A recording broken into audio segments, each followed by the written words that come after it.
Hey, it's Sean. Yes, Sean. How are you? Hi, Sean. Hi, Graham. Hey. So how's Tabby holding up? She's doing alright, considering the situation.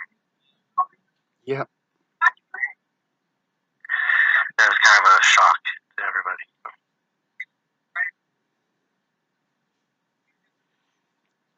It's not an easy world we live in, especially when you're the folks at the bottom. What's that? I said it's not an easy world to live in when you're the folks at the bottom.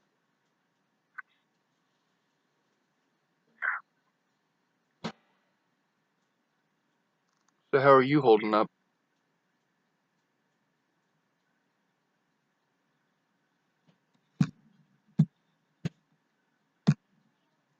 How are you holding up, Graham?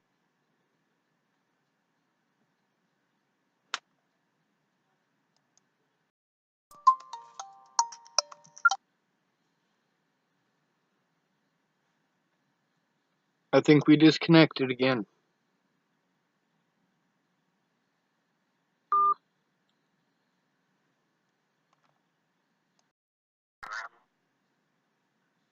You're good? I think it's a connection issue on my end, not yours. The reception here, it depends on where exactly I'm at. Some parts of the property it's good, and some parts it's not.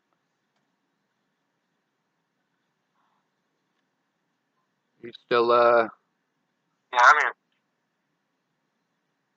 you still studying your Bible every day? not so much every day, but I do still study. Yeah, I decided to take a break from the Bible. I only brought the Quran with me. Yeah. I've been reading it. How's that going? Well, it's a religious book, that's for sure. The what? It's a religious book, that's for sure. I read through it once. Right now, I'm on the Book of Mary again. Yeah. As far as religions go, I didn't really, I don't like Jesus because he's supposed to be the Son of God. I like him because he never killed anybody and he never promoted killing anybody. Right. It's my number one goal in life, not to kill anybody, not even on accident. But this world we live in, it rewards cruelty. I mean, when you live in a capitalist society, you live in a society that rewards the greedy or those who are born with it. Yeah, absolutely. I wish there were more good cops. I mean, when you're in a house and the cops show up, they treat you with a little more respect than they do the street people. Yeah. The officer that I had to deal with, there were two of them. One of them was Officer Amanda Jonas. She's very dishonest. And then the other officer that I had to deal with, the one that I was trying to report on, he actually was an officer in Broomfield. He was supposed to do some. He was supposed to call me about the protection order with Natalie. Apparently, that's what Amanda Jonas had told me, and that was good to know. I mean, he was transferred from Broomfield to Longmont. Usually, when they transfer an officer like that, it means that the officer either got fired or was put on leave, or they did something wrong and got their gun or taser taken away, and then they go, well, I don't like it here, I'm going to go somewhere else, and then they do. Yeah. The officer who assaulted me at the hospital in Boulder, he actually got his gun and badge both taken away this year. They gave him back to him recently, but he was actually transferred out of Boulder, and then he decided to transfer back, and they gave him his gun back. It was pretty messed up. His name is Officer Lolatai. And the one that assaulted me at the Longmont Hospital, his name is Let me see, I got it on a piece of paper here. God, there's probably about 400 names on this, between these two pieces of paper. I don't think I'd be able to find it. Yeah. Yeah, I'm not good at remembering names. I wish I was. I write them down so that I don't forget them. The 4 assaults that I had to deal with between the 24th of August and the 28th of August. I don't have the names of any of those officers. I actually tore paint off the wall and wrote it down by taking other pieces of paint and turning them backwards and setting them on that and pushing them in. And, you know, I was able to write their names that way because they wouldn't let me have a pencil. But then when I left, they took that piece of paint away. And then when they pretended I was suicidal because I turned in an officer for misconduct in, well, I turned in 4 of them actually, for misconduct in Arapahoe County. They put me on suicide watch, and I actually had to take my lunch sack that they gave you, and I tore the names of the officers who were harassing me into that.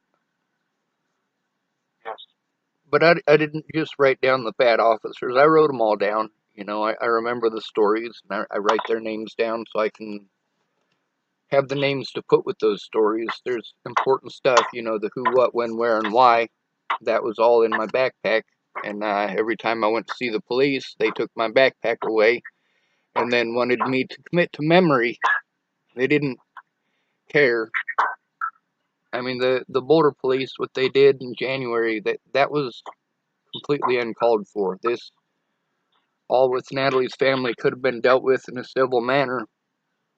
After her death, the border police prevented that from happening, and they painted me as a violent person.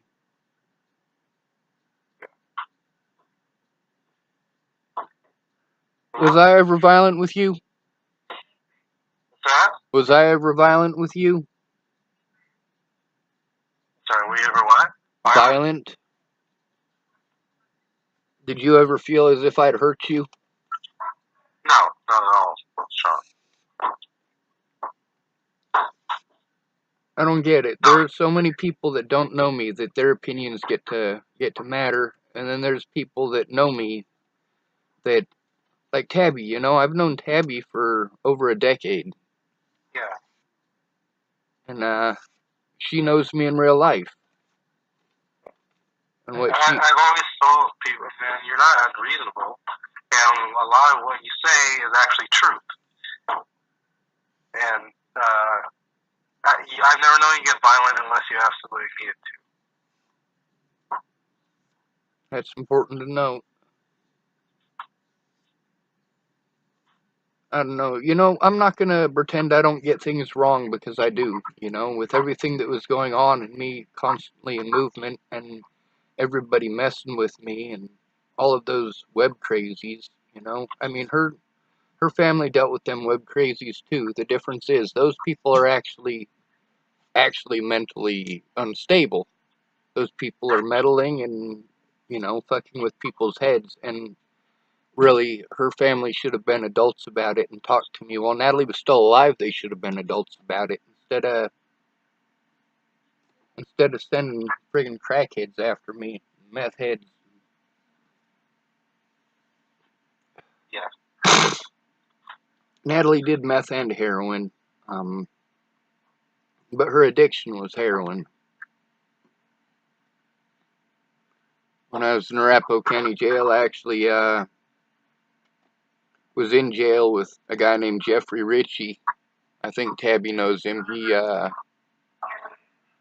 You know, I didn't even know he was selling meth till he found God while he was in jail, and he was bearing his sins to me. I'm sorry, dude. You know, see, I was telling the story about Maddie's meth, and he stopped me and he said that wasn't Maddie's meth, it was mine. He said he was having Maddie sell it, and he was not the only one. So, I mean, I got to collect information, I guess, while I was in there, but, you know, I didn't want to go after anyone. I didn't want to say the things that I said, and I definitely shouldn't have had to. I shouldn't have been put in a position to begin with where I had to, and neither should Natalie. Like, those people keep telling me I need to mind my own business. And I'm like, you guys don't know me, you don't know Natalie, and you're telling me to mind my own business. Meanwhile, what about all these other people who didn't mind their business? And why didn't they mind their business? Because I heard things that weren't true. And why should it be your business? Doesn't Natalie deserve justice like everybody else? Doesn't she deserve some rest? Finally? She does. She does, and I wholeheartedly agree with that. If her family would tell these people to leave me alone, like, you know, the entire time this has been going on, her family hasn't asked these people to leave me alone. Matter of fact, they've encouraged the things that they did to me, including rewarding Derek for assaulting me. Like, people are like, dude, you should just leave her alone and let her family alone and let Natalie be dead. And I'm like, you know, that assault was in, you know, July. I've been assaulted by the police over it since then. You know, the Boulder police, or the Longmont police, they assaulted me in a hospital. The Boulder police assaulted me in the hospital in January. These are things that actually happened, you know. Derek Apicata assaulting me, that actually happened. And people think that people just stopped doing the mean things that they did because they found the guy that killed her. No, they didn't. They got worse. Yeah, I'm still here. Sorry, I can't get out. Yeah, I think I drifted a little bit too far away from the phone. I got it over on the side of my computer. It's charging. It was, I don't know, when it gets down below 15% battery, it usually, it has problems staying connected. So I try to keep it above 15%. Oh, okay. I don't know, Graham, you know, you don't seem to worship the Rambo Jesus like most people. I don't know, because I actually read the Bible. Right? Me too. I don't know, I haven't read the Bible since I was in Arapahoe County Jail. They wouldn't let me have a copy of the Bible in Larimer County. They put me in 23-hour lockdown, and there's stipulations and all that in Larimer County. They didn't want me anywhere near any of the other inmates. You get 1 hour out a day, and they take rotation. They hated me there. They actually had a disciplinary for me. They put me on 6-day disciplinary. They're like, well, we're going to put you on 6 days of disciplinary. I'm like, your disciplinary is exactly what I'm in already, so I don't see how that makes any difference. But the two people that came to talk to me, they were supposed to come talk to me about the things that the officers were doing, and those people didn't actually show up. One of them's Officer, I want to say Robinson or something like that. Yeah. But you're the one with all those papers, so I can't really tell you that. The officer that transferred from Broomfield to Longmont that assaulted me, he got a pretty mouth. He got nice straight white teeth, much bigger feller. I don't know if he's pill popping roids, but he's a pretty big feller. Yeah. People like that don't need to be police officers. I mean, there's a time for it, you know. If somebody is getting physically violent and, you know, is actually trying to hurt somebody, then it makes sense. But if you're just trying to antagonize a situation where somebody is obviously scared, you know, you don't need to be an officer. You need to be in the military off shooting foreign kids for money. That's the problem with hiring veterans is police officers. They need to be retrained. Kind of like a lot of them homeless veterans. They just need retrained. the things they're allowed to get away with as a police officer, they don't get away with if they're homeless. And that's another issue that's a point of conflict for me. Like, I got so many friends that are dead. I got so many people in the last 5 years who I knew that fucking killed themselves. Like, it's just, and most of them it's because they got legal issues. The law won't leave them alone. The law wants money for a bunch of stuff that these people can't afford to do. And then they get treated like they're lazy and they need to get a job. And most of the homeless people I know got jobs. Most of the homeless people I know that killed themselves had jobs. A lot of them for years and years. Yeah.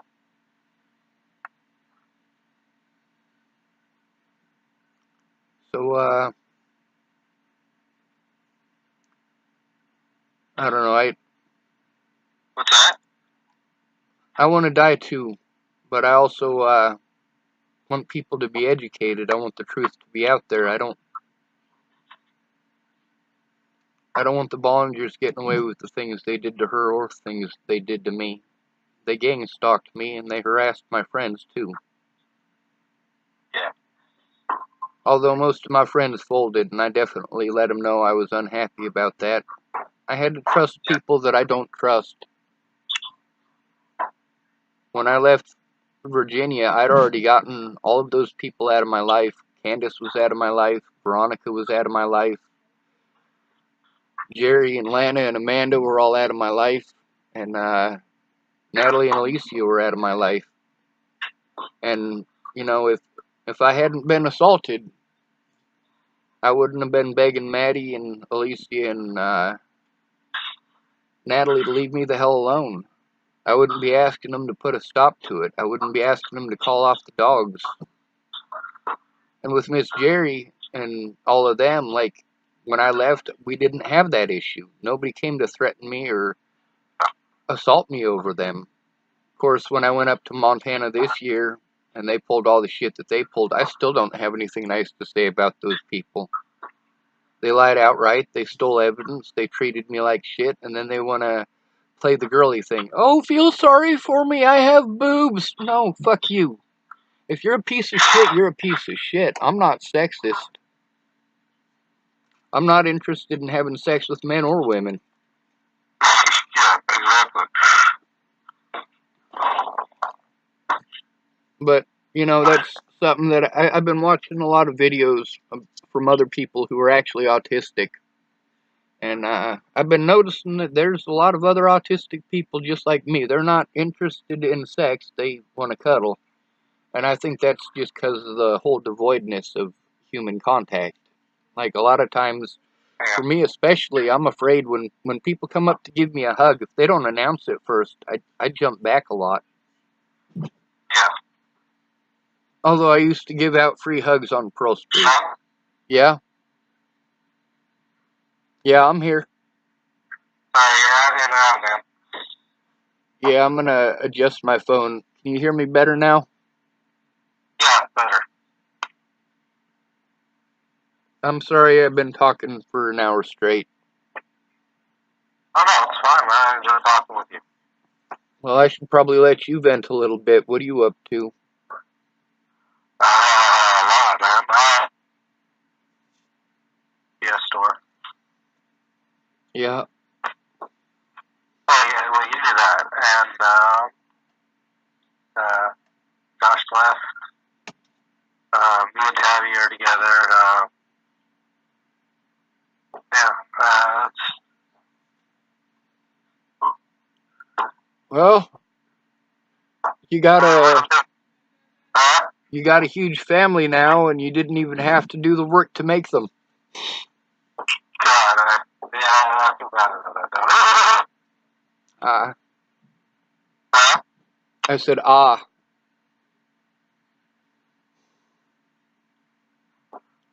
So you got a vehicle yet?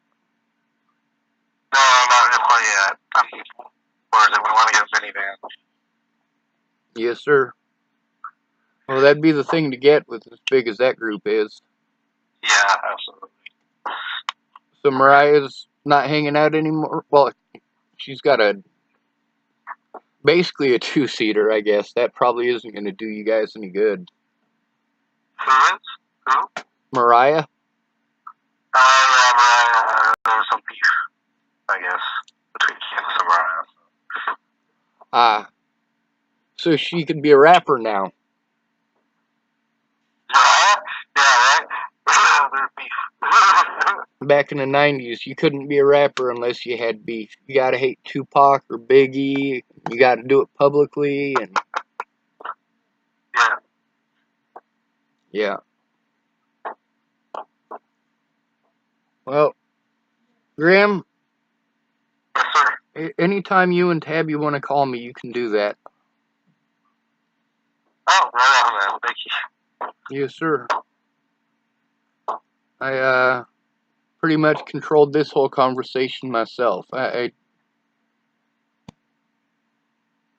thank you, Graham. Thank you for coming to my grandma's funeral, and thank you for coming to court with me. And I know Josh was real demanding of attention, and that's, you know, Yeah. when you said you wanted to find out what was going on with me and you wanted to take the time to do that, you know, it just every time that we tried, he needed your attention for something. I don't blame you for that, and I understand, you know, being as he's was the man of the household, why you did that. You know, I really could have used somebody who knew what was going on in court, and I feel bad for going off on you about that too. I mean, I wasn't angry at you. I was angry at the situation. Yeah, and we're always here for you too, man. If you need us or anything, if you need me to stand as a witness for court, man, I'll stand as a witness for court. Yes, sir. Well, they did it in so many different counties and in so many different places that I basically got to go to a bunch of different places to have court. I have to find somebody to go in with me to every one of those counties to make a report, and you know, I've been having difficulties just getting somebody to go in with me to one.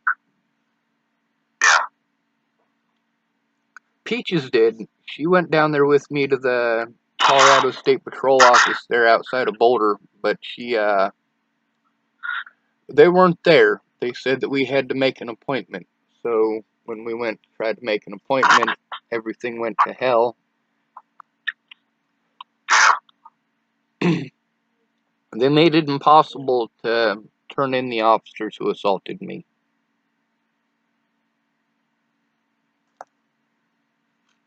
Sir? Yeah? Hang on, I dropped you. Don't worry about it. I think my mom did that when I was a kid.